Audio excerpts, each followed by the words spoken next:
Oh gosh, Nice life. it's like okay.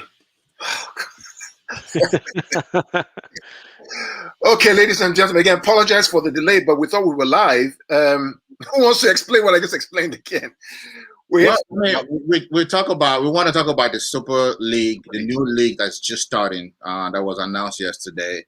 That's supposed to start in August. Before we go there, we want to introduce our panel today to talk about it. Obviously, Kyle, you want to introduce yourself as the host? well, absolutely. I don't think we're live though, Ty. Can you confirm We're that we're live, live? we're live, we're live. Okay, okay, we're live. It doesn't show. It says here that we're not live on the StreamYard. I don't know why. Okay, We're live 41 seconds. Okay, great. Okay, so my name is Carlo Mashallah. I'm one of the members of Afrobeat Life Fan Zone. I also run Pitch Points. The issue that Ty talked about, we're here to talk about today, is this whole European Super League, which is basically 12 clubs in Europe saying that they want to create their own Champions League-like kind of competition where they'll be exclusively for themselves, but invite other clubs to join. They say that they're going to give about $300 million to each team to participate in it, first of all, and it's going to be about $4.8 billion of revenue. They're basically going to run their own TV rights licenses. They're going to basically run it by themselves, and it'll be an invite-only competition. UEFA have come out against this. Premier League have come out against this. All the club fans have come out against this. Even FIFA have come out against it. So let's talk about kind of where we are and what's going on. What do you guys think about this, guys? What was your first reaction when you heard this? So when I first this is not the first time we've heard this, Carl. I think you and I have talked about this for a while. And J brought in that group earlier this morning, so this has been around since 2008. When I first heard about it, to me, it was kind of like white noise until you reached out to me and said this is real. And I'm like, we've heard this before. We heard it last year. We heard it the year before. And I remember, during pandemic when they wanted to change the sharing profit, and everybody was panicking and ended up not happening when the big boys wanted to take 50% of the revenue and just toss some money. So I look at it as another one of it. But I think this time around, it's actually real. It's going. I personally, so my personal opinion, I don't want to go too deep into it yet. My personal opinion, I don't think it will happen. I still don't think it will happen. I hope I'm right, but you never know. But obviously, it's about the money. It's about the money for the owner. It's about the profit margin. So when I first heard of it, it went from white noise to like, oh crap, this could really, really happen. Now I'm hearing that JP Morgan is behind it and the funding and everything in place.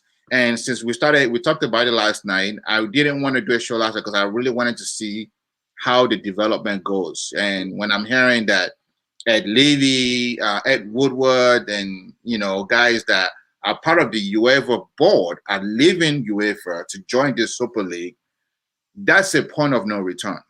So definitely there's some heavy traction because those guys cannot go back into UEFA anymore. So there's some serious smoke behind this fire. So I mean, I don't want to dig too deep yet. Jimmy, J, please feel free to, offer your opinion when you first heard it. J, you're mute. You're mute. You're mute. Okay, so when I first heard it, and I got a few bits and pieces of the information coming through, my reaction was like, hell no. Hell no. Yes, it's about the money. Yes, I understand what they're doing, but it's not how what you do is really how you do it. If you want to negotiate money, that's one thing. Secondly, it almost happened like a coup d'etat. Like the timing is just like completely off. Mm-hmm. Because with the timing they have now, it gives UEFA leverage to say, well, you want to follow them, we're going to replace you with Dortmund. Mm-hmm. So I mean, like I said, without digging too deep, it's like it just stunk from top to bottom. Because the one thing you cannot compare the rest of the world to as far as leagues is the NFL. One of the things that makes the NFL not attractive to me, and that goes to most sports in America, is that there's no promotion and there's no going down. It's like the same people play no matter how bad you do. What makes the rest of the world interesting is that besides you being, there's risk to you not performing. You could get relegated, you get promoted. So now you want to take European football and run it like a model of the NFL. Tufiakwa, not happening. You're going to lose fans because there's just a lot of there's a whole smorgasbord of stinkiness that goes with. Yes, you can go and make your money short term, but long term you're killing the game. Yes. So I am new to most of all this. I'm a soccer fan. I watch the EPL religiously. I'm new to soccer in a way that I don't really follow all other leagues like the German league, the Italian league. I focus mainly on the EPL, and it's because it's fun. The EPL is fun. You love the games. You love to watch. I watch every single game on EPL. You know, but as a fan, I'll be honest. I'll be completely honest. This Super League intrigues me. It intrigues me, and it's because you have the best of the best playing. I'm not really well versed in the financial aspects of soccer. And I one of the reasons why I asked Tai to invite me is because I actually want to get more perspective. I want to see what people are talking about. I would like to understand exactly what the fuss is about.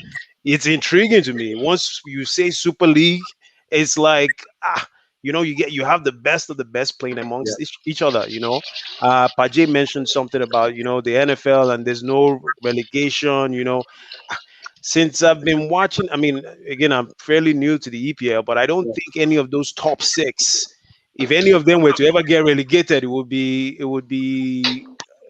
think that would be like it would be very rare. It's like 1 in a million. When was the last time a top six team got relegated? You know, um, so for me, or from a fan, from someone that just likes to watch soccer, it's very intriguing. I kind of like it, but I'm open. I want to hear what everyone has to say. I like to. You raise a very good point, and maybe we'll organize ourselves around these three areas, right? Let's talk about the financial. We'll talk about the sporting competition, and then talk about the fans. Maybe we can break it up in those three areas. So yesterday when I heard about this story, and I'll come to you next, talk about the financial as well. When I heard about it, I was like, hell no, absolutely not. But then overnight, I said, let me really understand what this issue is. And Ty has taught me that I should try and listen to both sides of the coin to understand things a little better. And even in my job, I try to do that as well.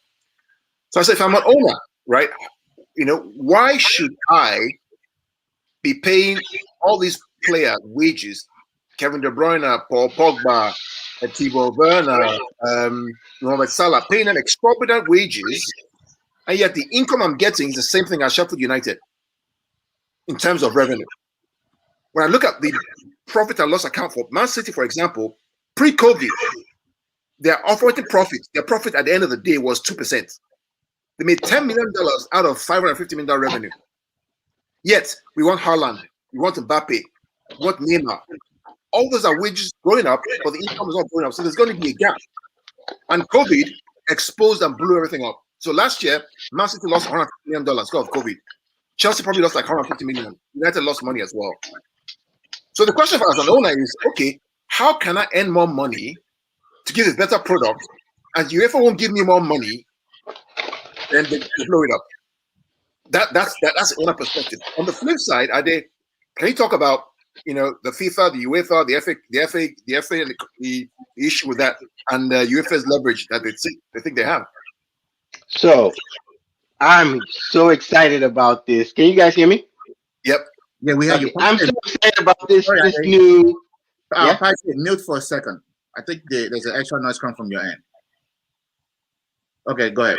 That's better. Okay, so I think this issue is all. I mean, you got to have two different hats. You have to have a football hat as a fan, which most of us have. That's the one, our primary hat, and then you have to have a business side hat. UEFA has been corrupt for a long time.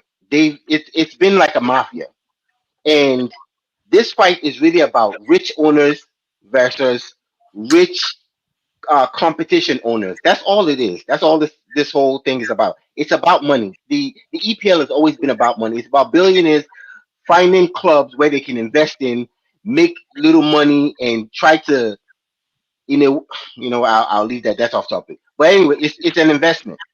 So for a long time, these big clubs, huge clubs, they have not been making money from all these competitions we love. All these UCL we love to death. The big clubs are not making money. Look, Messi costs money. Ronaldo costs money. Haaland costs money. COVID started this whole spiral. When they were having that discussion with the smaller teams about let's start now, and the smaller teams were like, no, we don't want to start. COVID, blah. It was hurting people's pockets, and you saw big clubs almost go bankrupt. And then they had been planning this for a long time. They're greedy. Owners are greedy by nature. They're billionaires. So they were like, look, they didn't need a lot of convincing to convince City, Liverpool. Look at the big teams that joined. Ask yourself, why they're billionaires. They don't have to succumb to anyone. Why would these billionaires group together and say, yes, we are in? Because they've been losing money. They want to make money. So if there's a competition that JP Morgan is saying, we'll throw $6 billion at you guys, you share, you 20 teams, I will be one of the first persons to jump at that. If I was a big club, I'd be like, hey, yo, sign me up immediately. Because you're looking at an upward of probably 150 million for every team when they're only making 50 something million from UEFA. It doesn't make sense. And UEFA doesn't have any, sorry, to answer your question, UEFA doesn't have any leverage.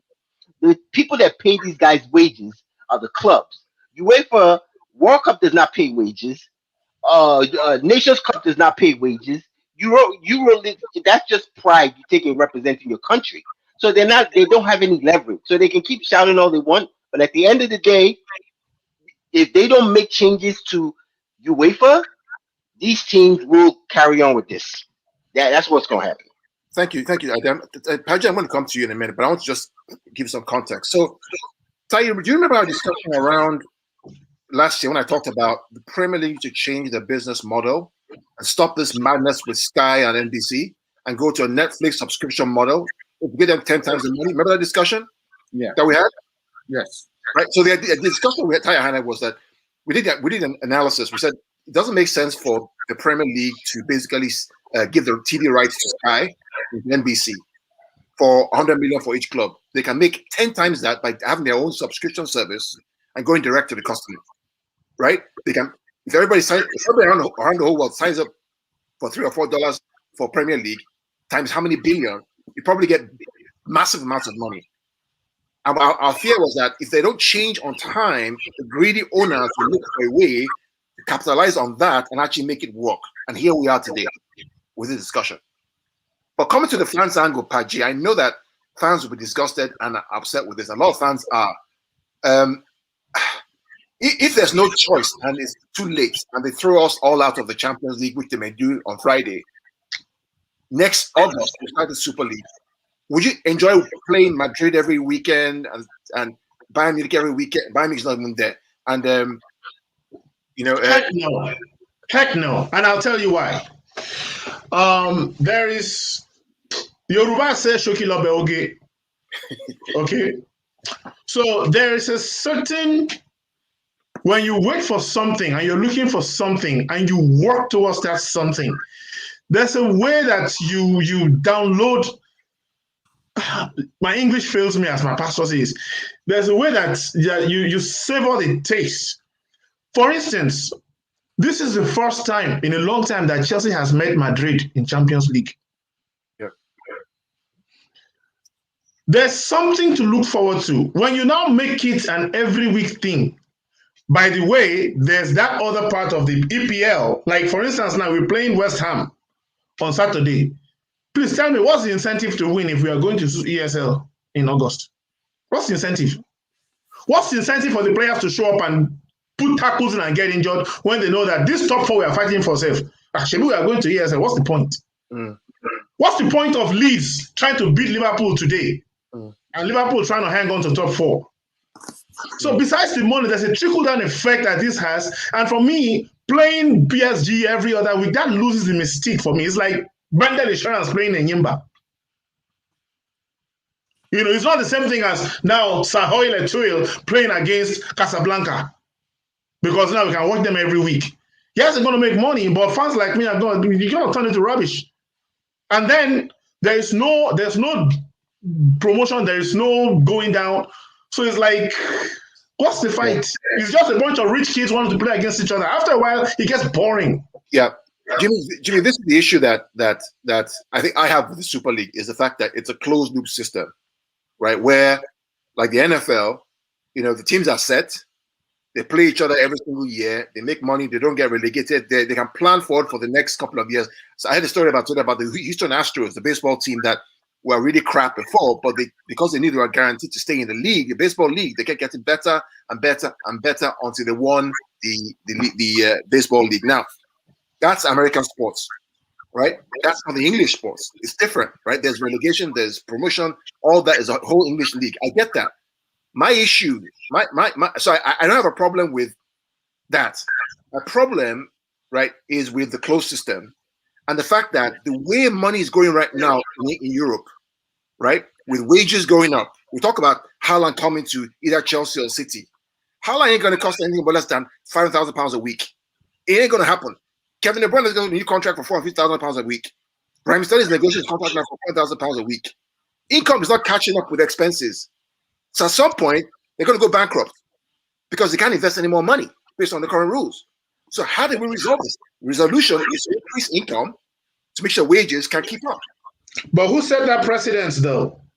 When you throw in £600,000 a week that Gareth Bale 5 years ago, who set that precedence? On what principle do you take somebody's income from 120K to 400K? Ajay, you are absolutely correct. This is the issue I've called about all morning, and say there has to be controls on costs. There has to be some sort of salary cap that doesn't allow this to spiral, because that's what's happened to get us to this point. Yeah, so I can't tell you how much I love this. I absolutely love this. I mean, this is just awesome. I really do. I mean, I hear Pai talking and I'm thinking, you know whose fault that is? That's UEFA. UEFA has been a mafia for a long time, and they're getting the wrong end of the stick now, and us fans are feeling it. It's us fans that will suffer. But UEFA does not care about you. All these protests they are organizing, all these fans talking about, oh, my club, rest in peace, is nonsense. UEFA has been doing this for a long time for every competition, even Carabao Cup. You have all those Team 2 division teams that will play 700 games before they can make it. EPL Cup teams, they bypass all that. They've been doing this for a long time. This isn't new. So this elite competition is not new. They just don't like that they're not the ones doing it. That's all it is. Here's what I would say, right? Here's what I would say. You made a couple points earlier that I actually wanted to, to respond to. Yes, UEFA has issues. UEFA is a mafia. The only reason why I will pick UEFA's mafia system compared to this new Super League system, right, is because you are going from people that love football, have done football for over 100 years, mafia system, to an American mafia system that don't care about sports, that only care about the profit, right? I'll let you go, but I just want to correct one thing. That's not really true. No, hold on. Okay. NFL wouldn't be as loved as it is, and basketball wouldn't be as loved as it is. Go ahead. Okay, I hear you, right? The problem, everybody wants to use the NFL system. When did NFL start caring about head collusion? Not until like 3-4 years ago, and this is a problem that's been in existence for so long.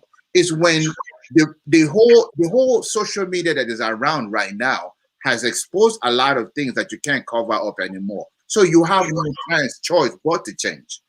Now, listen, when EPL was based on European owners, people that actually love football, before the Glaziers and everybody else came in, there were certain issues there.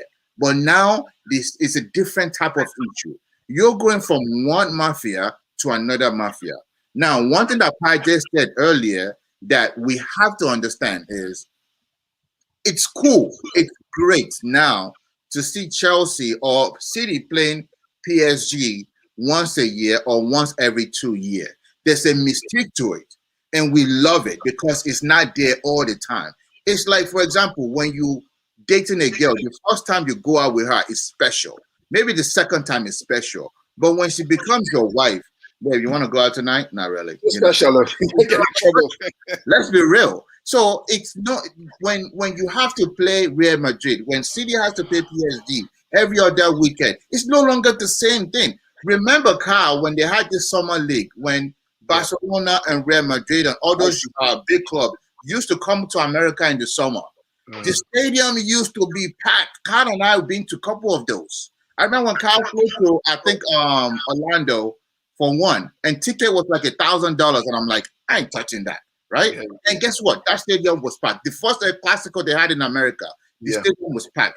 Last time, 2018, that they had this before COVID, they couldn't sell tickets because it wasn't special anymore, right? So we have to be aware. Now, usually, the money they are pumping in, like I said, JP Morgan is financing this. I wrote some numbers down. The teams that are in are going to get 100 to 300 million off the back. Boom, right in. Right? Yeah. Now, that's great. JP Morgan is financing $6 billion to make this whole thing happen. $6 billion. Correct. The Champions League is only paying out 60 to 70 million. Depends like on 50, more like 50, 50 to 70. 50 to 70, depends on how you do, right? Yeah. And this, if you do well in this, you can get up to 250 million. Yeah. That money will not be there forever. I'm telling you, it's not going to be special anymore. Well, that's not what I want to make, right? Okay. Look at England. FA Cup, when those big clubs, our clubs, Chelsea, City, Tottenham, Liverpool, go to those small riggedy clubs to go play them in the FA Cup, that's special for those fans. They will pay their whole month's salary to watch those games because they don't see those guys anymore. But when the big clubs are now playing in EPL, playing each other in EPL, it's not special. It's nice to go, but it's not special for the fans anymore. So we have to look at this from all the angles. I don't think it's a good idea. I see why. I'm not saying I don't understand why they're doing it. I'm not saying I don't understand the profit angle. But what I'm saying is I don't think it will last because the fans, the hype that we get at the beginning will not be the same fans and hype and money that will be in 5 years down the line. Okay. So wait. So this I'm still trying to look at this whole thing from a fan perspective, right? And I think, Carl, you started off with breaking it out into the financial aspects, from a fan's perspective, and then I can't remember the third sporting. Okay, so the rules behind the Super League is still eluding me a little bit. Like you are playing. Are you playing in the Super League and then you are out of every other league? So what they want to do, they say you can play in your local league, Premier League, right? But you can, and then you play on Wednesdays or Tuesdays instead of the Champions League. You play in the Super League. As a fan, I'm fine with that. I am absolutely fine with that. So what are the logistics of how that's going to happen? Say next season now. Yeah. Okay. So Liverpool, Chelsea, Arsenal. I don't know what Arsenal is doing there. Tottenham, the top 6, they're in there. Yeah. Mm-hmm. So the other 14 teams, what are they playing for? There are 5 extra spots. Those spots are reserved for the teams that are not permanent members right now. Look, this is the beginning phase. Look, what I don't really care for is I don't care to take sides in billionaire squabbling. They are talking about a competition to replace UCL because UCL is not making more money for them. That's the bottom line of this. They want to replace the Champions League because they're not getting enough money. If again, I understand we're all fans, but if we're analyzing football, you have to analyze total football, and that involves the money aspect of this. As a team owner, you want Haaland. We talked about it all the time.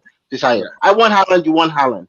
And we're saying, why can't our team buy this person? Why can't our team buy to compete with the top clubs? To do that, you need money. They're not making enough money. So they said, let's go to this investor that's going to give us more money to buy these players that we want. It's not going to be ideal at first because we're, like you said, you're going to have top guys playing each other every week. Yes, that won't be ideal. But in time, it changes, just like UEFA did, just like Champions League did. It changes over time and they tweak things. But if we're already saying, I don't, and the thing is, you're going to watch this thing, you're saying you're out. If you hear Real Madrid is playing Barcelona next week, and Man City is playing Liverpool, and Chelsea is playing Juve, you won't watch. Don't fool yourself now. Let's use common sense here now. What are you talking about? Not if it's that repetitive. Be silly now. What's wrong with you? Come on. Guys, let me explain a bit more. So the way it's going to work is there are 20 teams, right? You have 2 groups of 10. Everybody plays each other in Group A, play each other in Group B. The top 4 of each group go into the knockout phase, quarterfinals, semifinals, and final. Yeah, that's how it works. So you won't have everybody playing each other. You have 2 groups, Group A, Group B. You have these guys play everybody, top 4 here, play each other in quarterfinals, semifinals, and final. So you never get a Real Madrid Barcelona until you get to the quarterfinal stage and knockout. So here's the problem, Patrick. This is what you have to understand, right? The reason why the English fan don't want it is because now when you play Caribou Cup, right? That's players. Because this Super League has more money, more return on investment, you want to make sure you win because you can get up to 250 million instead of 50 million. So if they allow them to make this happen, you might rest your top players in the league, which weakens the league. But remember, the league is saying, we might just let you break away. We can't stop you from going, but we don't want you in our league. But the problem with that is, if the top leave the Premier League is going to die. Premier League is over. Yeah. Carl, like I say, the solution to this thing, right? You actually came up with it a year ago, like you mentioned. The problem, everything boils down to money. If they would have changed the whole broadcasting licensing, correct, and licensed it to the whole world, and they own it, EPL owns it, correct, 100%, we wouldn't have gotten here. Yeah, I absolutely agree with you 100%. We wouldn't have been here. Everybody would have made more money. Everybody would have been able to buy. No one, Lucas. Would you be quiet? I don't know the guy, but I love him. But what's it called? You would have been able to have. You won't have a group of selective, rich guys come in and just try to bully everybody with money. Basically, okay, just one thing. I know I'm very passionate about this topic, and I'll let I guess Fisayo or somebody go after this. I just want to make one quick point. UEFA has been doing this very same thing for a long time. When the Chelsea owner came in with his money and wanted to invest in his club, what did they do? When City owners came in and wanted to invest in the club, what did they do? They said, these little teams, they will get too big. You know what? FFP. Boom, in your face, to limit them and keep them down. But unfortunately for them, the Chelsea owner and City owners invested before FFP kicked in, and they were able to build those clubs up. Now, you can't have little guys rise to the top anymore. Every time a little guy rises to the top, just one real quick. Every time a little guy rises to the top, when they get to the top, they realize, oh, wait, we don't have enough money to stay here. They fall back down. That was by design. So now they are mad at people that are playing the game better than them. So here's the problem. I'll stop talking right now. Yeah, no. I enjoy this, right? I have the problem I have. The same knucklehead that were destroying UEFA are the same knucklehead that are breaking away to create this. That's true. It's like That's true, right? You have this knucklehead that are PDP. All of a sudden, they are APC. The next thing you know, they are NBC. It's the same moron. And leaving. Billionaires beating each other. Yes, what I'm saying. Today he's EPL. Tomorrow he's back with Super League. It's the same guy. Just resigned to get the vote. The fight is going to always happen. It will always happen. It's like that. Gentlemen, I want to talk about Uche's point. Uche says they can't get out of the hole. This is very, very true because Real Madrid and Barcelona are in massive debt. Massive debt. They cannot get out of the hole based on the money they're getting from Champions League. Massive debt. They can't. So the only way they can get out of this is some kind of extraneous money that comes on. That's why they didn't even need. Can you imagine club like Barcelona and old rich money clubs like that agreeing to this because they are broke? They are broke now. Who are the two guys that are fighting for this the most right now? Real Madrid, Barcelona, Perez and Barcelona. Yeah, because they can. There's no way they're gonna get out of the hole. So even United too. United too is broke. United is broke. And Ulomani, they just say they have fun. They are broke for Jerry. They're broke for Jerry. Go, man. Well, I actually do have another question. Is this thing actually happening? Is it actually? Jimmy, here's the thing, right? So there's a quote that came out earlier this evening from Perez, the Real Madrid chairman, who is the chairman of the Super League. He said that if UEFA will not agree to negotiate, then they will go away. They will start it. So for me, I think it's high stakes poker. Yeah. Oh, they're playing Russian roulette. Oh yeah. Playing Russian, they're pushing this to the envelope because it doesn't. The English fans will not allow it. Oh, ice and water. So yeah, the English fan won't allow this to happen. They'll down their sword before this happens. All the clubs, Chelsea, City, United, Liverpool, all the fans are banded together now and saying, "Hell no, this ain't gonna happen." But the problem is, they think like fans, not like business. The lost statements. There's real trouble in paradise. There's not money. That's the problem. No money. There's no money. Yeah. But then there's also a government. Either the players cut their wages, or the money goes up from broadcast rights. Government don't have no power. What's government going to do? You think what's Boris going to do? He's going to say, what's he going to do? The broadcast rights, either the income goes up or the player wages come down. Jimmy, don't listen to Boris. Boris doesn't know what he's doing. There's no power in his talk. There's nothing. Billionaires run this thing. That's it. I was having the discussion with my brother, and he was adamant that there's no way the German government, the British government, there's no way they will allow this. And I'm like, what? How are they going to prevent it? Uche, you're absolutely right. I just saw his comment. Yeah, they've been talking about this. Didn't happen overnight. This thing has been 10 years in the making. Yeah, we mentioned it earlier that I just posted in the group. The website has been out since 2008, and they've been trying. They've been trying. Everything is about money. But one thing I wanted to say real quick, right? On a smaller scale, Carl, we talked about this offline. This kind of happened in America on a smaller scale. The development system was in America used to be called US Soccer DA. That was the highest soccer league, right? And MLS has been trying for about 5 years to take over the soccer development of America and take it away from US Soccer. And during the pandemic, as soon as the pandemic hit, they announced that, you know what, we're breaking away. But what they did that I like was MLS broke away, created a whole new development league called MLS Next. Which is basically run by all the MLS club. What they now did was they brought some or most of the teams that were in DA, Development Academy, before with them. And what happens is people that were fighting, that were screaming, "Oh no, DA, US Soccer," they're not required because the ones that are making noise, they brought their teams with them, right? And the other ones kind of fade away because there's no numbers. The issue that I think the Super League is having is it's too narrow.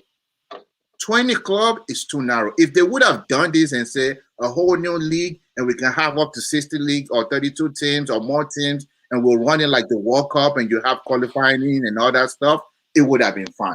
But you gotta remember, this is a coup. You don't start off a coup with everybody. You start off with the strongest. This is planned now. This isn't overnight. This is why I say the American influence is too much in this whole Super League. It probably is. You are right, but it's too late. That you can't cry over spilt milk. That milk is spilt. NBA capped at 28 teams. NFL is 32 teams, and it's never going to go beyond that unless somebody else sells to somebody else and grow, or you move from one city to another city. You have Oakland moving to Las Vegas and all these things. That's the system that is built. The funny part about it, and I'm glad Uche is listening, everybody in the world was making fun of MLS and say, "Oh, MLS will never be great. Have promotion and relegation." Guess what? The one that have promotion and relegation is coming to MLS system. Hey, they've already let the fox in the hen house. All the American owners are already there. Now. I do want to go to Pajay though, Pajay, and I do understand the fan perspective on this in terms of this is a traditional thing we've been used to for over 100 years, right? In terms of English pyramid, how it feeds into each other. Yeah. But the financial aspect of this is so huge now that something has to change, right? The Premier League has to do something to make sure that these clubs can keep growing and doing what they're doing right now, because the current structure is going to collapse on itself. Okay, on that aspect, I'm going to take the aspect you just took now and bring it up to something Uche has always said, that one of the reasons why it's taken America a long time to have any feet in soccer is because for most part it hasn't gone to the streets. It's been like an elite team. When you watch NCAA soccer back then, it's mostly Yimbo boys whose kids, whose fathers can. But now everybody is getting into it, and now we're seeing the growth. Same thing goes to the fan base. Now, when you make this thing just an elitist fan base and you cut out those people, you're cutting out millions of people. You know, because now you are telling a portion of those who have made that sport like their blood and vein, you know, and which is part of the tradition. For instance, in America here, do you see them singing any songs in the stadium? No. They do now. Yes, they do. Part of what makes that is because this game is from the streets. There's you're making superficial points. I'm sorry, but you're making superficial points. It's not superficial. It is because you're looking at just money. Let me tell you something. Your emotion is too involved. Your heart is too. It's not about emotion. Give me an example. So when they want to play these games now, Hold on. Go ahead, Pajay. They want to play these games now. Tottenham is playing Madrid. They're going to play Madrid 4 times in this season. Do you want to watch it on TV or you want to go to the stadium and watch Madrid? So what's going to happen to those fans that want to watch? And guess what? When you get to the stadium, there's going to be certain seats because now they're paying big money to these clubs. Guess what? It's going to transfer down to the consumer at some point. You're buying some executive VIP stuff that normal fans in the stadium, tickets that normally cost $15. Now you have to pay $600 because that payout it trickles down. That's what happens in UEFA Champions League. But people are still watching they're still watching their team. Someone like Leeds fan can still hope that his team can enter. The reason I'm so against, I'm completely against what you're saying, because whatever you're saying right now, whatever this competition is what's happening in UEFA. The problem is UEFA's not making enough money. That's the only difference here. That's it. UEFA is an elite competition where the seats cost astronomical money. It's already there. It's just these owners are like, we are not getting 50 million is not enough. We want more. They are greedy owners. I don't disagree with you. You are 100% right. They are very greedy. It's too late. They're already in the sport. Deal with it. Jimmy, wouldn't you ask a question? If these guys can raise $4 or $5 billion for these clubs, why can't UEFA do the same thing as well? That's why they need to go to the table, right? I think they need to go back to negotiation at the table. Yeah. And I think that's what is going to end up happening. I just something right. But you started off by saying the key players, have left. There's no turning back, right? For those two that are left. Oh. So you can't leave APC and go to join PDP and then think you can just come back tomorrow. But the main players are still very adamant about it, right? So I just looked up something, right? In 2019, English Premier League contributes 7.6 billion to the UK economy. Yeah. I don't know what percentage of the GDP is, but that's huge. That tells you that all this talk about banning top clubs is nonsense. Once you ban the top clubs, that 7 billion becomes 1 billion. Yeah. So the reason why I'm saying that is because it's a big part of their GDP, they're going to fight it to the end. But there's nothing to fight when it comes to the Premier League. The Premier League is not who they are fighting. That's not the target. The target is Champions League. If I was a Premier League director, what I'll be telling myself is I'm not taking sides. These guys still want to play in my domestic league. They just want a different Champions League. I'm not taking sides with them. You come and play in my domestic league because my money's still there, and you can go out from your own Champions League. That has nothing to do with me. So Premier League is not being smart. No. Premier League is not really taking a strong point that I know. Maybe I'm missing something. Yeah, the Premier League. I thought I read that wrong. The Premier League, the 14 teams left in the Premier League are meeting tomorrow or today or tomorrow to talk about what they're going to do next. 14 teams don't have chiefs. My friend Carl, please. No. At this point, the meeting is for the 20 teams, right? But they're saying that the 4 teams, the 4 or 6 teams may not show up, right? So the Premier League is not saying we are not. They're not saying City, Chelsea don't come. They shouldn't come. It's only they shouldn't come. Oh, they did. Oh, I didn't see that part. I just knew that they're meeting. They left out to come. They're meeting with the 14 other teams, saying the 6 teams will not invite you to for this discussion. Can you imagine?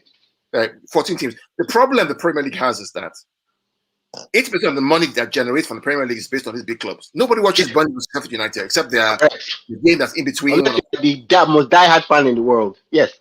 That's maybe you and I watch it because of Fan Zone. We talk about the games, what we see, But even Leeds and Liverpool today, we kind of watch it one eye because of the top 4.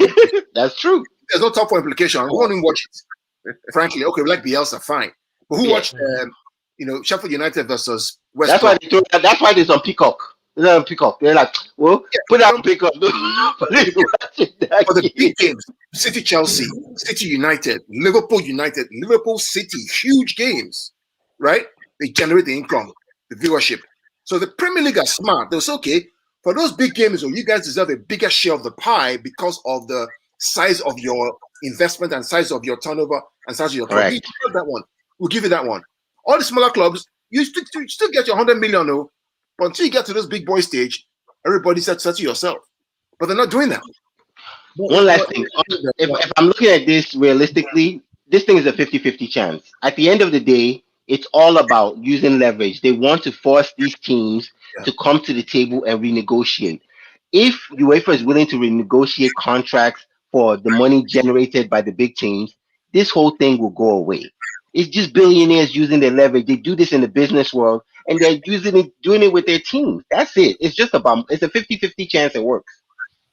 But I get it. But here's the thing, though. I think I don't know what the outcome of the meeting tomorrow is, but if they're really, really smart, they should restructure the prize money for your position in the league. Absolutely. Right?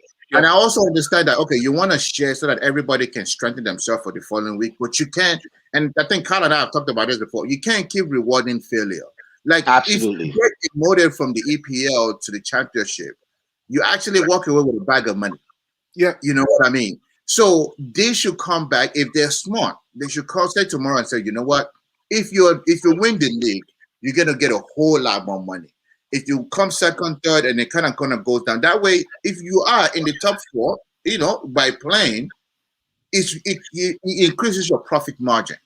Now you can now use that profit margin next year to strengthen your team.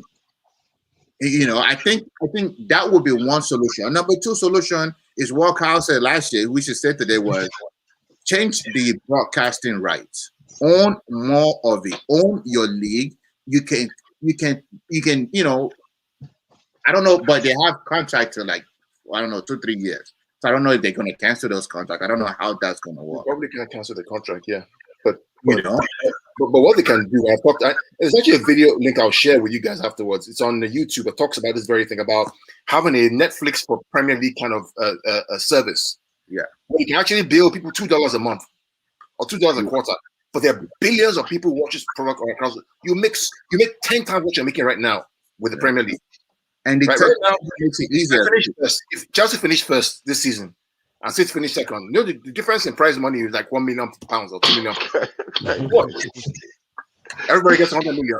And then, now I understand the local fans, it goes down to the pyramid. I get that, right?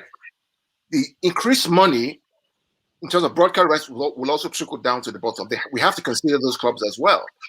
My issue with the Super League, Ajay, is your issue. It's closed. Shoti, yeah, it's closed. 20 teams, you can't get demoted, you can't get promoted. It's by invitation for the 5. That's my issue with it. But the concept around sticking this up to UEFA and saying, piss off for years of heartache, putting Chelsea out, putting City out, not addressing racism like you're supposed to address it, right? They can F off. If these clubs are going to basically create a new system that's more money, hopefully has better controls. So let that battle fight it off, but the fans have to benefit from it at the end of the day. Yeah.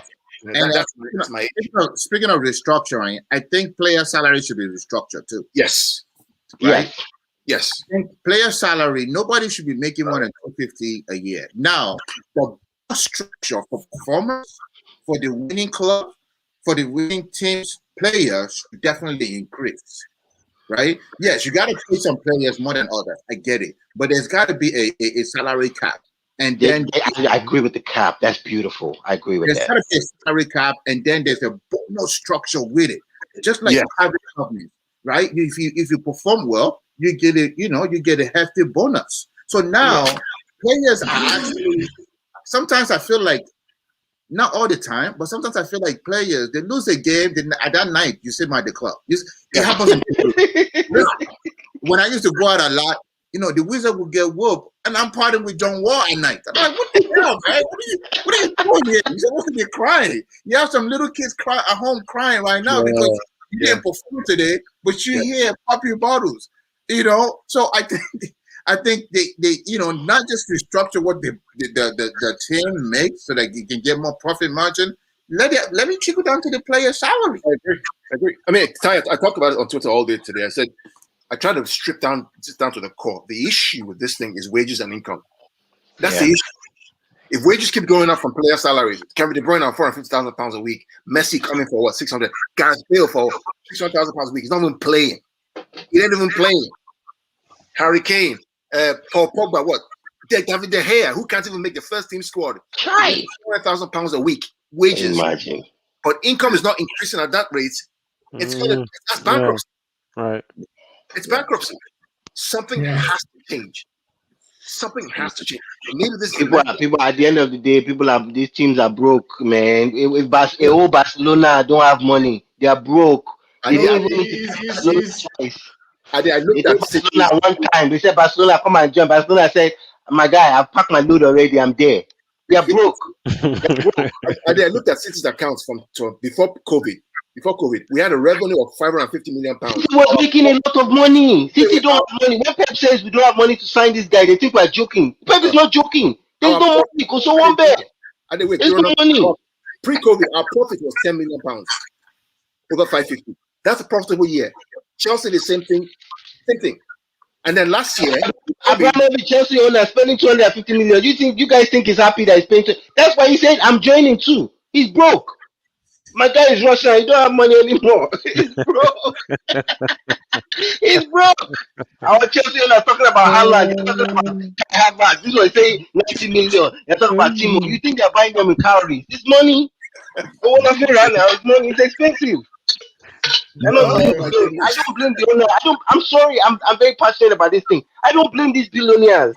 I don't blame them. They want this money. They want this money, and we have to suffer. But they have to fight this fight. These teams don't get bigger. The smaller teams were already never there. This whole thing that you get promoted is a fairy tale. They never make it to the top. Leicester was a one-off, and we celebrated it like it was Cinderella. It doesn't happen. It doesn't happen. Yeah, we did. Everybody celebrated. Oh, Leicester. It's one-off. It doesn't happen. And after that happened, you ever say, this thing, we can't let it happen like that again. There's nothing for them again. After that, our Burnley, even Sheffield that was fourth, they are relegated. Come on, dog. This thing is designed. Listen, it's once in a lifetime. That's why it should be celebrated. Because exactly, you said earlier, it's not the norm, right? Like Arsenal should be relegated this year. I don't know.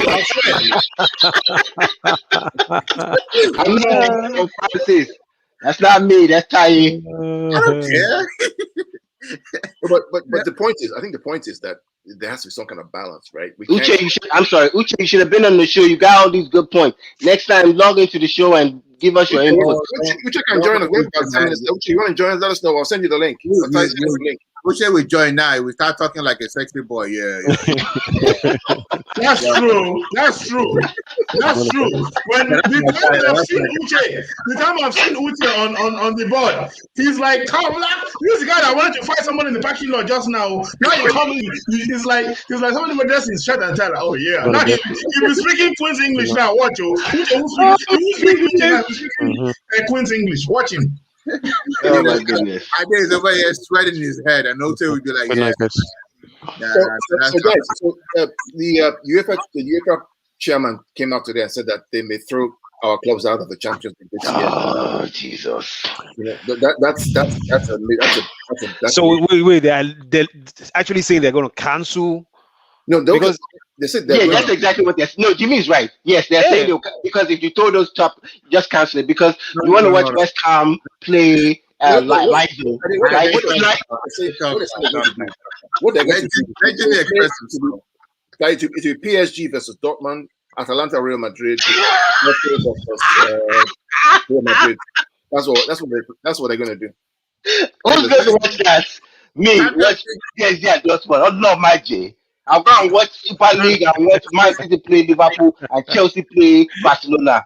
Before I over my dead was me, I'll go and watch Dortmund and Wolfsburg. Those people, they have no bite. There is no bite. They need to go and negotiate. That's all they need to do. All those corrupt people need to go and negotiate. That's it. All this one they're talking will ban. You ban them for World Cup. World Cup is just pride. There's no money. The money to buy your Ferrari, to buy your big house, it comes from the club. It doesn't come from UEFA. Talk about you ban them from World Cup. Okay, the player is going to be like, World Cup and my nice house where I take my wife out all the time and my Ferrari and my Bentley. No brainer. Hold yourself. I'm not playing anymore. That's an easy decision. No brainer. I'm not playing World Cup anymore. I need my salary to survive this lifestyle. It's just a no brainer. Like they have no bite. We negotiate the contract. That's the thing. And this goes away. And the truth is, the fans want to see the best of the best. I don't care what they're going to do. But I'm not dismissing Fisayo's point. Fisayo is right. It will get watered down if year in, year out, these teams are the top ones is playing. It will become like the NFL. It will break eventually. But breaking news just right now. It says Perez, the Real Madrid, said that Real Madrid will play Champions League. Florentino Perez says Super League teams will not be thrown out of this year's Champions League on a Spanish structure. So basically, if you look at the legal part of this, and legally they say they cannot be thrown out of the champ. So these guys are basically taking the piss. They're taking the piss. They know they have Carl because they are billionaires and they know they've planned this thing. This thing happened yesterday. They know they have no bite. They've been saying that a long time now. I know they have no bite. They know it themselves, but they have to say all these things to put the pressure on us, the fans, to help them fight it. And in the end, the billionaires win because they're going to get their way. But yes, Fasai, I'm going back to my point. You are right. This will get watered down if year in, year out, top teams are playing. It won't be sexy anymore. Like if I see Barcelona play Real Madrid, if El Clasico every week, it doesn't get sexy anymore. Even now, it's getting boring stuff now. Even now, I get that, but they need to fight this fight so that this thing changes, so that I can buy Haaland for my team. I need him. Go and buy Lukaku. I've been telling you. Go and buy Lukaku. You fight though. All of you are saying it now. If Man City buys Haaland, me and you will fight though. We'll have to fight it. It's no problem. Okay. Wait, boy, I want to. I'll go and learn karate on YouTube because of you now. You know my opinion on the Premier League. I've said it. I told Ty about that. I told you about this for years. I feel that for the next 5 years, the Premier League is going to be blue for the most part. I've said it. That's a whole debate for another day. Yeah, it's going to be what? It's going to be blue. The tags on it will be blue. City or Chelsea, or Chelsea. That's I've said it. I've said it. So for and the trend. Maybe blue. I hope. So Those owners are smart. Those two owners, the Chelsea owner and City owners, they're smart people. They're smart people.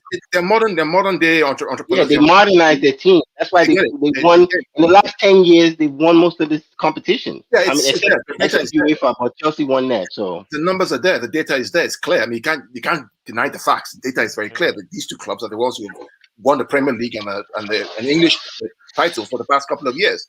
The one exception has been one club, United, Liverpool, right? And Leicester 1 year. But other than that, it's been a clean sweep. So the issue for me now is what next? Okay, I mean, what next? So where does football go from here? I mean, if they say we can't play we can't participate in the Champions League, these guys are going with the Super League, man. It's done. Right? Now, how do they make sure that they modify? And I can guarantee you, the money is good. The other 14 clubs in Premier League will ask for reform. I guarantee you. If they're saying that Mbappe is there, Haaland is there, these guys are there. The only reason Bayern Munich and Dortmund are not there, you know why? Because the way the German teams manage their ownership doesn't allow them to do it because they're owned by the fans. Okay. The reason why PSG is not there is because PSG and Qatar are doing the World Cup in 2022. They cannot go against. I've been trying to wonder. Smart. I didn't get that part.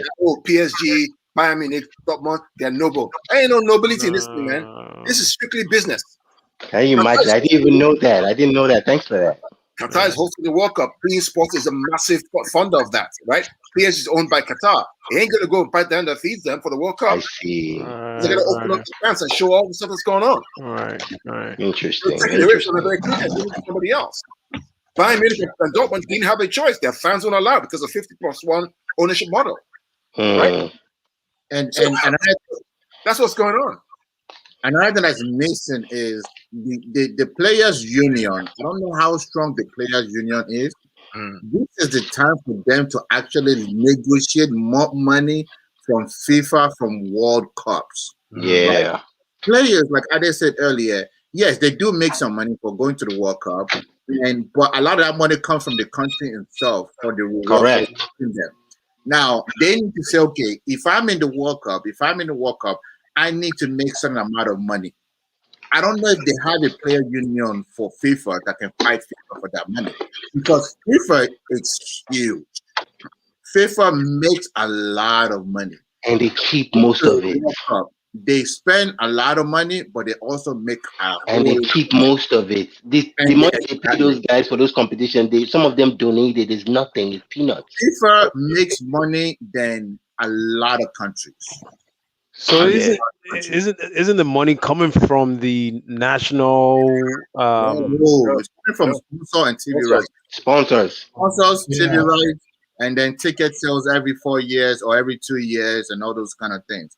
Yeah, I do see a lot of good that comes out of FIFA, right? Like, for example, the U17, U21, the Women's World Cup. They don't really make a lot of money. So a lot of those money that they make from the Men's World Cup filters down to those little things, which is good. That's a good part about FIFA. And the way they run the World Cup is top. The event is great. The logistics is top class. I mean, it's top notch. I mean, if you ever been to a World Cup, you will see. I mean, Carl and I went to Brazil. I was really impressed because I didn't know what to expect. Yeah. But the logistics, everything is top notch. So they do spend the money right. But at the end of the day, they can still play this player. They can guarantee the players their money.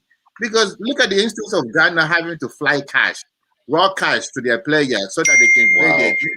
If that was run by FIFA, the players would have gotten their money because FIFA does not owe them money. So those are the kind of things that I think this is the opportunity for them to fix those little issues right now, so that they can have the players on their side.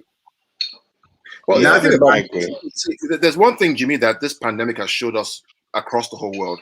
Every game we watch this season, haven't had fans except for a few games. Yet the game goes on.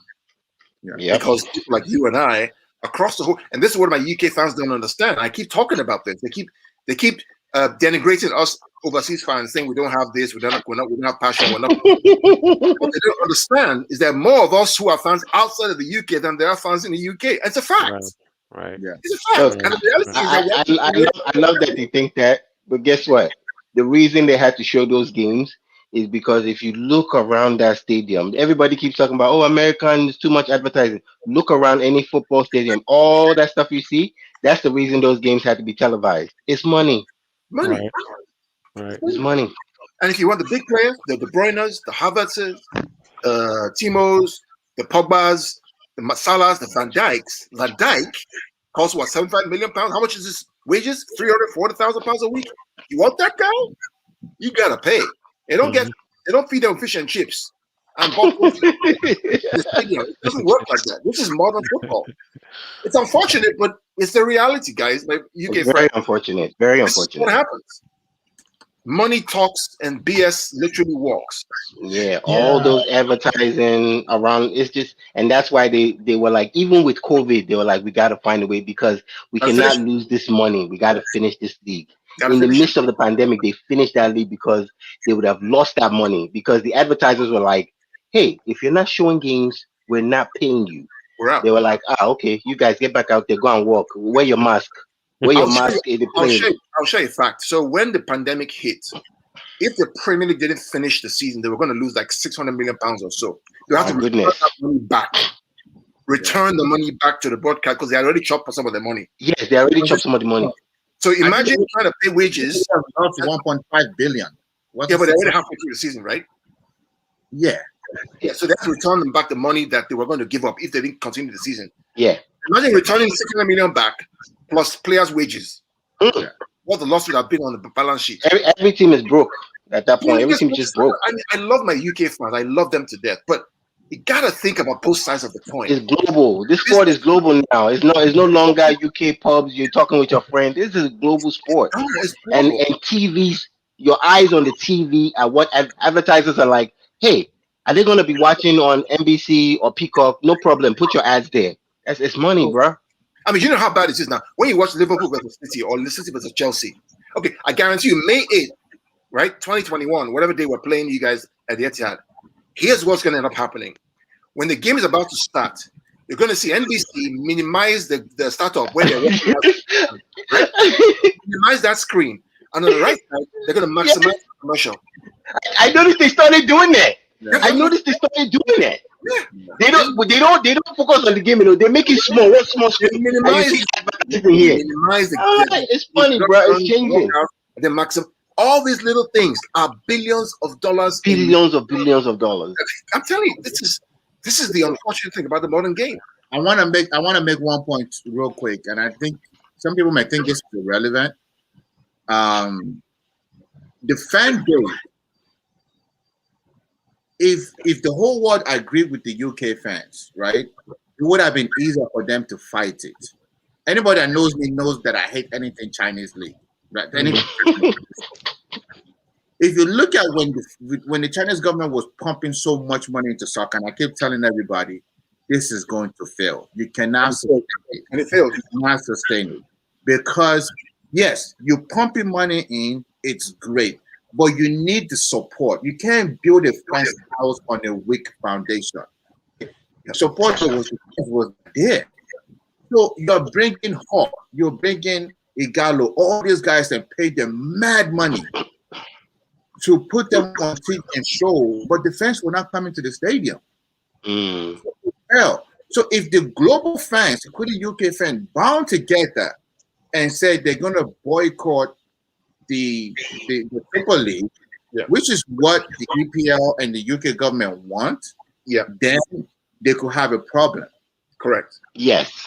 But unless that happens, it's going to be a tough fight. So to wrap up, from my opinion, if you ask me, I would say 60-40. 60% meaning I don't think it's going to happen. 40% meaning they have gone too far now to go. It's like when you plan a coup, right? Yeah. You gotta go all out, or you're getting killed or going to jail. Yeah. You know what I'm saying? And then when you go all out, when you win, guess what? You are now the king of this. You are now the king of the. I mean, Super League will now be the Champions League and the big boys, and they can do whatever they want from there on. But if it doesn't succeed, they may get caught for good. But at the end of the day, I think overall it will make soccer better because this would have exposed a lot of their flaws. And it was okay. How did we get this far? we got here because owners' profit margin is 2% a year. How can we fix that? You know what I'm saying? And that's the thing. So I think at the end of the day, the cooler head will prevail, and good thing will come out of this. You know, if it doesn't happen. But if it does happen, I don't know what's going to happen to the future of football. Period. That's my opinion. Some last thoughts? I mean, I you know, like just to taggle on to what Tai just said, you know, and what you said about profit and income and all that, you know, and Tai mentioned the salary cap and all that, because part of what we got here is ridiculous money. I mean, yes, we all want to watch Messi, but for 800,000 euros a week, you know, I know what Messi for 800,000. Yeah, and even for the player, I wonder why they sign stuff like that, because even when it's like life happens and they want to move, let's say Messi wants to come to City because of Pep, but they're looking at it like, but you know, everybody's looking at the income and all that, so they need to find a way to aggregate that thing where it's not. I mean, you want to 3 teams want to buy Haaland, you are telling us 1 million a week. Are you mad? Is your family mad?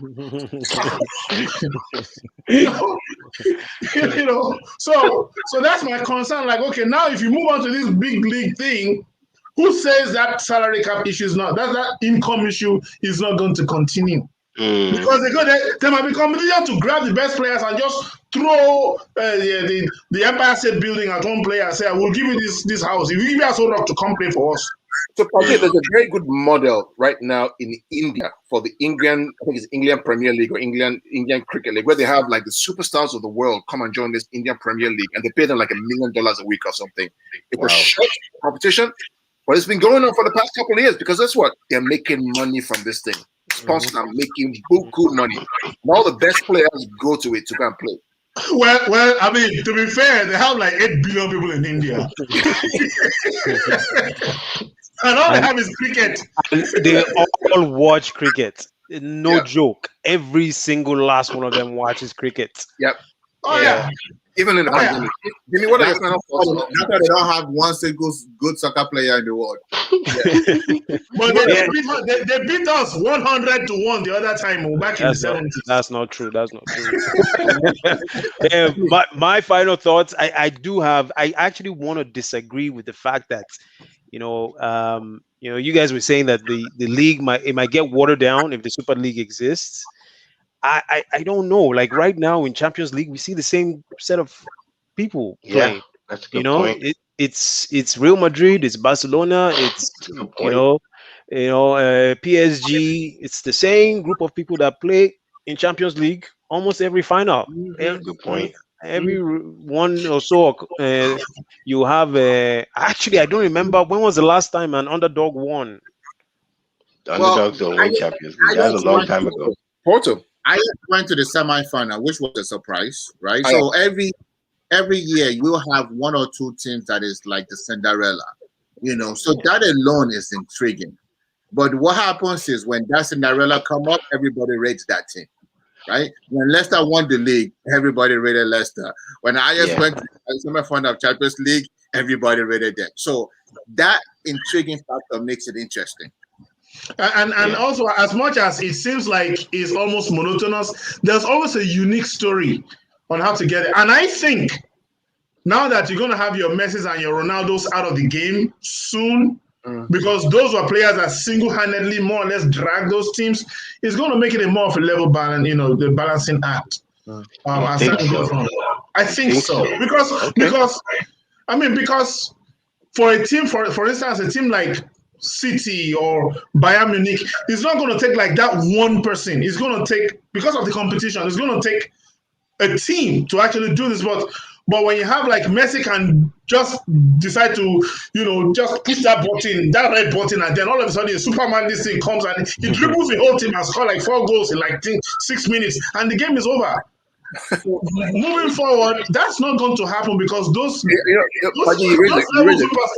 they're not that many in the current teams. Before I come to Ade, I tell you raise a very good point, because if you look at the games that Porto played against Chelsea and City against Dortmund, because it was well balanced, the tension was actually there. the tension was actually there because there wasn't like an outstanding Messi or Ronaldo that was just Yeah. There was so much tension. Every moment was enjoyable. Every morsel. That's true.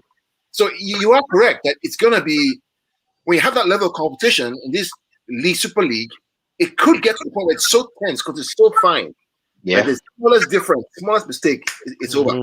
Right? And I've been saying this, Kai, if you remember, I've been saying this for years, that football, soccer, even all sports across the board has grown to a place where you don't have the Michael Jordans, the Messis, the Ronaldo, the Tom Brady's anymore. Because the knowledge, the development, it's in and out, the sports science. A lot of teams can afford the sports science and give their players that little edge. You know, look at high school sports, look at college sports, even pro sports, right? You don't have that very, very dominant thing right now because everybody have access to the technology, the sports science, the nutrition, the everything to make their team better. Coach, we have access to a limited amount of knowledge. Unless you don't want to learn or you are not interested, that's the only way you're not going to learn. So the gap that used to be there is no longer going to be there anymore. The Mbappe's, the Haaland can bring something, but every year there will be somebody else that will be bring something. 2 years ago, we weren't talking about Haaland, right? It was all Mbappe, Neymar, and Hazard. Now we're talking about Haaland. Next year, we don't know who it's going to be. You know. Yeah. Are they coming to you? I mean, to Ty's point, you think about today's game, Liverpool versus Leeds, right? Yeah. How close that game was, right? So close because of the systems, the tactics. This is a championship club, guys. A championship club last year. So, Ade, what are your own final thoughts on this Super League issue? Before ideally, I want the Champions League to remain. I want them to renegotiate so that the bigger clubs get a bigger share. This is just a business aspect. They get a bigger share of the money. I know that doesn't sound well if you're an Aston Villa fan or you're a Atalanta fan. That doesn't sound right when you hear me say something like that. But at the end of the day, if I own a business and my top earners are the one bringing all the money from most of the money for the business, they get a bigger bonus. That's just normal business practice. And that's all the owners are saying. We deserve a bigger bonus because we're carrying this company on our back.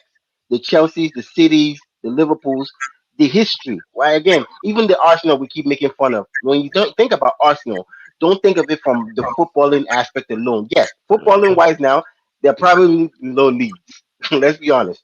But if you think about the size of that club, their fan base, that's a big club. And they're like, look, we earned this, we earned the right to be here. So let's renegotiate. They've been talking to UEFA about this a long time. UEFA didn't listen. They kept going on. They're like, they're not going to do anything. Well, they finally did something. So get these guys to the table, renegotiate this thing, let them abandon this Super League, make this money in UEFA, give them a little bit control. Don't be mafias. And then everybody's happy, and we go home at the end of the day, and there's no Super League. That's what will happen. That's what I really want to happen. If I'm being honest. I mean, in my closing remarks, I think this is 60-40, like Ty said. I think 60% is not going to work. 40% will reach a compromise that will help both the owners and the fans and the leagues. Because, I mean, going out on a limb like this, I think this is hard poker played by the 6 clubs in Europe. They need more money. Like I agree with you. They need to have more money. You can't carry the competition on their backs and not make as much money. So for me, there has to be compromise. There has to be balance. And hopefully over the next couple of days, we'll see the results of this come out in a better football quality for everyone. Right? I think local fans in UK have to realize that, yes, they love their club and they want things to be the same. But the reality is that back in 1980, you didn't have Kevin De Bruyne for £40,000 a week. You didn't have that. You didn't have Timo Werner for X amount or Kai Havertz. No. You couldn't buy Mendy, your goalkeeper, after you had Kepa as well in the same 2 years. It don't happen like that. If you want the quality, you got to pay the bucks. If you pay the bucks, you got to be comfortable. If not, you go down the toilet and we go back to 1980 where they had no quality and it was basically mud pitches and people running around and getting relegated back and forth. And think of another thing. Sorry, Carl. Think of another thing.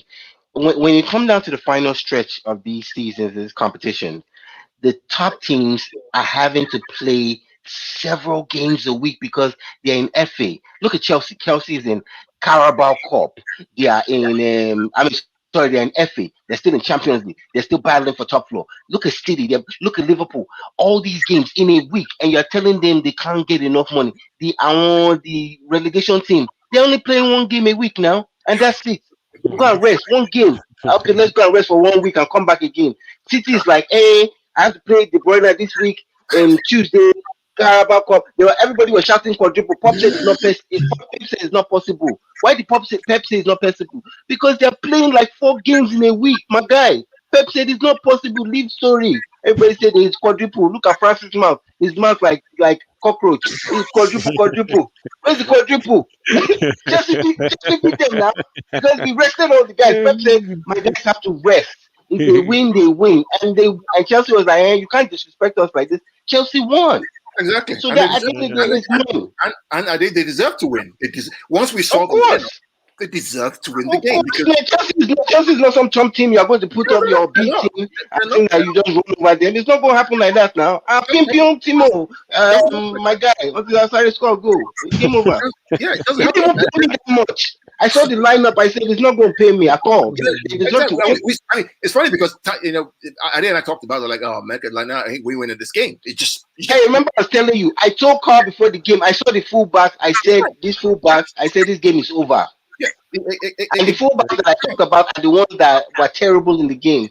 Pep knew what he was doing. Pep that was jumping to the sky when they won semi-final against Dortmund. He didn't care now. That was what he cared about. Me, I won league. League has been won. I'm good. So the fact that we're fighting for Champions League is great, but Champions League is not number one for me. Like I said before, I want the league to remain. I don't want them to mess the league up. The issue again, there's a reason why if you look at the Champions League today, the 2 teams left in it are a particular color. I've said this. I told you this 5 years ago. I told you about it 5 years ago. There's a reason why, because of the ownership model has changed to the point where these guys from Russia and from the Middle East know what they're talking about. The other team that's in the Champions League semi-finals owned by what part of the world are they owned by? Yeah, PSG. Yeah, Middle East, again, Qatar, right? Yeah. So there's a method to this madness, and so anyway. Hey, I have a question for you. I said, "Why is Jimmy here?" We don't know either. Oh, look, dude. Yeah, serving dude. Where is he? I don't call Doni. I don't call him Donadoni anymore. I call him Donadoni. Yeah. Donadoni. I have a question for Carl and Ty. You guys said 60-40. And then we use the analogy of a coup. If blood has been drawn, I don't know how this is 60-40 anymore. You're right. It's tough. It's tough, but they can make peace. Billionaires know how to play the games they play. Yeah. So these guys sit in the room and smoke cigars and drink some sophisticated whiskey afterwards and say, "What are you doing?" Like, come on, what are we doing here? Okay, you played our game, or played our own game. How do we solve this problem? Right? Yeah. Isn't that the same people? Think about this. The same people who asked City not to be in the Champions League last year wrote a letter. Yep. Wrote a letter to UEFA, ban them, are the same people that City is now banding with to make sure that they can punish UEFA. Exactly. Billionaires is money. They forgot about things like yesterday. They forgot. Yesterday went away. They are the ones that wanted to ban City, and they are like, "Hey, City, please come and join this." This is what I'm telling my UK friends. Billionaires. This is how billionaires play games. This is how we as Americans understand this stuff because we have a lot of corporations here that act like this, right? It's dog eat dog in this world. You get in a job, you get a job. You can fire the next day, tomorrow you can be a billionaire in this country. Yep. That's how things work. Europe is a little less. The problem with Western is, every great man goes down when they get too comfortable. You can never get too comfortable. Yeah. Right? That's how mobsters get busted when they become untouchable. For a long time, UEFA has felt like, oh, we got this. Champions League is the tip, right? And big clubs, aka Chelsea, Real Madrid, Barcelona, they were going broke and crying for help. They wouldn't even let them support the team, right? Like I said earlier, your team is playing 3-4 games a week, right? Every 3 to 4 days, you are playing games. Guys are getting injured. And you are saying, oh, fair play, financial fair play, right? So now you get so comfortable that this guy came under you and just planned a coup and tried to take them down. Yep. Right? So it's 60-40 because it's big boys fighting big boys. Now maybe the big boys will wake up and go to the table and say, okay, how can we make this go away? Right? So until they play the first game or the schedule is out or the final punishment for the squads that are leaving is out, I will still say there's a way for them to go back because there's no schedule yet. Yeah. So that's hence why I say it's still 60-40, it not happening. Yeah. So should we leave it there? I mean, any last comments from you before we wrap it up? This has been a good discussion. I've enjoyed this discussion for the past 4 We should leave it here and come back next week and catch up the update because the news is going crazy. I know Gary Neville will lose like 20 pounds this week. So all the news every time, right? Let's do that, guys. Let's check back in. Today's Monday, right? All right. Let's check back in maybe Friday or Saturday and see what's going on. Yeah. Of where we are with Australia and see what happens there. I mean, it's been a great night. I really enjoyed talking to you, Pajay. Ty, as usual, our co-pilot. Fantastic having you on. Ade, again, thanks for all the insight, knowledge. Jimmy, I hope you enjoyed this. I love this. Yeah, I did. I did. I really, really enjoyed it. This is a fun conversation. You know, I did. I looked at the time. I'm like, what? Yeah, I know. Yeah, the time flies. Yeah, it's a great conversation. I learned a lot, especially on all the. I watch soccer. I don't really follow all the financial rules. I don't dig into who got paid what. You know, as long as you tell me, oh, this guy is coming to our team, then I leave. You know, Jimmy only went to Liberty Stadium to go and watch shooting. That's it. You know what's funny though, because my dad is actually my dad is a sport writer, right? And worked for NTA for years. Used to follow shooting stars. So we had box-side seats. Like you would just go there and just you know. So back in the 3SC. Yeah. So, I mean, this is what we do, and this is why I always scream when Sterling misses a chance. Say, Sterling, you're making £300,000 a week. How can you miss that? Can you imagine? And he wants more money now, but that's for another topic. Anyways, guys, until later on this, let's catch up later on this week. Guys who joined us on Facebook, on YouTube, thank you for joining us. Doyi, Charlie, Uche, Lamide, Jorge, everybody for joining us. Again, this has been Afrobeat Live Fan Zone. We've enjoyed this session. And we're back again another week once the story unfolds some more. Till then, take care, God bless, and be safe. All right, guys.